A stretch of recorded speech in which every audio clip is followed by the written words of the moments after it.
I'm Keaton Ingram, and this is my presentation over Plato. Plato was born in 428 BC and lived till about 348 BC. He came from one of the wealthiest and most politically active families in Athens. Plato was the student of Socrates. Plato is known to have laid the very foundations of Western philosophy and sciences we know today. He is widely considered to be one of the most pivotal figures in the development of philosophy. Plato seems to have strongly influenced Pythagoras. There is evidence that Plato took the idea that mathematics and abstract thinking is the basis for philosophical thinking from Pythagoras.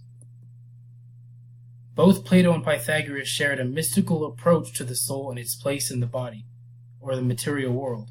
It is believed they were both influenced by Orphism.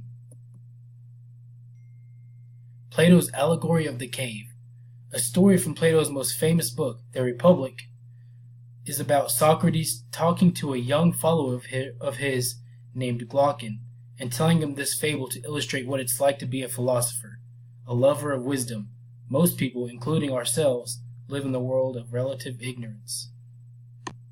The story of the Allegory of the Cave is that there is 3 people in a cave and a fire burning behind them with a bridge in between them and the fire. And the people can't turn their heads to see what's behind them. They can only see the wall. And what they see is shadows on the wall from people walking on the bridge and the fire burning between them to cast the shadows. It's all these people know. So when one of them gets let out, sees the world as it really is, comes back and tries to explain to the others what there is out there, it's impossible for him to explain to them. Their brains can't comprehend what he is trying to explain because their brains have never been exposed to anything except shadows, noises, and that's it. They've been there their whole lives, and they can't comprehend what he's trying to tell them. So basically how it connects is that philosophers, they have all this information and knowledge, and they're trying to explain themselves to someone who can't understand. And it's like they're living in a world of relative ignorance. Epistemology. The theory of knowledge, especially with regard to its methods, validity, and scope. Epistemology is the investigation of what distinguishes justified belief from opinion. Plato is known to be one of the first to write that knowledge is justified true belief, an influential view that informed future developments in epistemology. The state and government.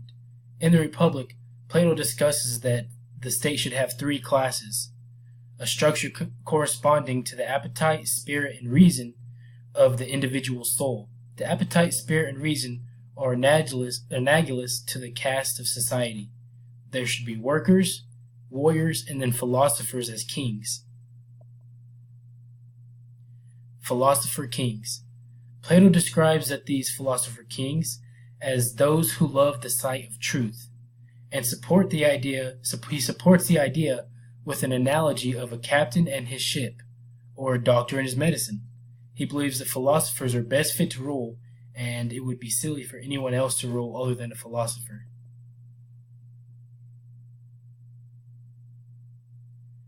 Later life. Later in his life, Plato founded one of the earliest known organized schools in Western civilization, on land in the grove of Hecademus or Academus. The academy operated until it was destroyed by Lucius Cornelius Sulla in 84 BCE.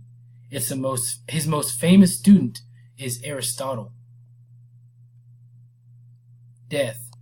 Plato died in 348 BC. Based on a mutilated manuscript, it was suggested that Plato died in his bed while a young girl played the flute to him. Another suggests that Plato died at a wedding feast.